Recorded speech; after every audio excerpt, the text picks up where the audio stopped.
at sa mga naging kaibigan.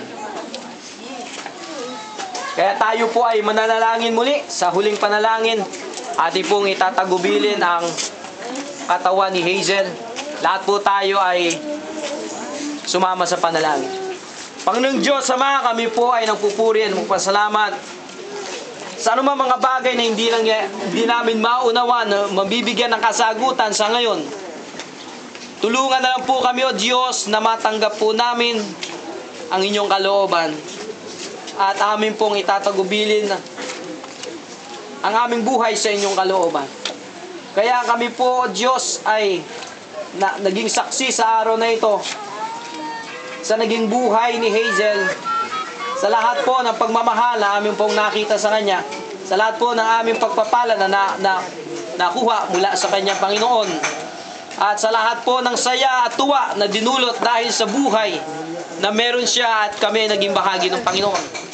Amin pong itinatagubilin ang katawan na kanyang iniwan. At Panginoon, nawa o Diyos, ito po ay maging makabuluhan. Sapagkat ito po, Panginoon, na mag-ukit sa aming puso at isipan upang kami magkaroon ng mas seryosong pakikitungo sa aming relasyon sa inyo. Sapagkat lahat po kami ay uuwi sa inyo. Kaya tulungan po kami, O Diyos, na magkaroon ng mas malalim at seryosong pagbubulay-bulay sa kung anong kahulugan ng buhay na ibinigay niyo sa amin, Panginoon, upang kami ay mabuhay ng tapat, ng maayos at matuwid sa inyong harapan. At ito, O Diyos, ang maging ebidensya ng aming pananampalataya upang ang aming kaluluwa at espiritu at katawan ay ganap na maisama nyo sa kaligtasan na inyong pinangako.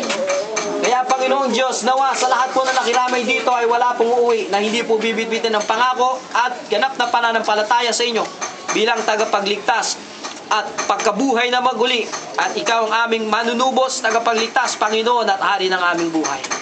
Kaya, O Diyos, sa pangyayaring ito, ang kamatayan na hindi nagtatagumpay, bagkos ang inyong anak ay nagtagumpay sa magpawalang hanggan sapagkat siya ay nasa mas magandang kalagayan at siya ay nasa inyong piling.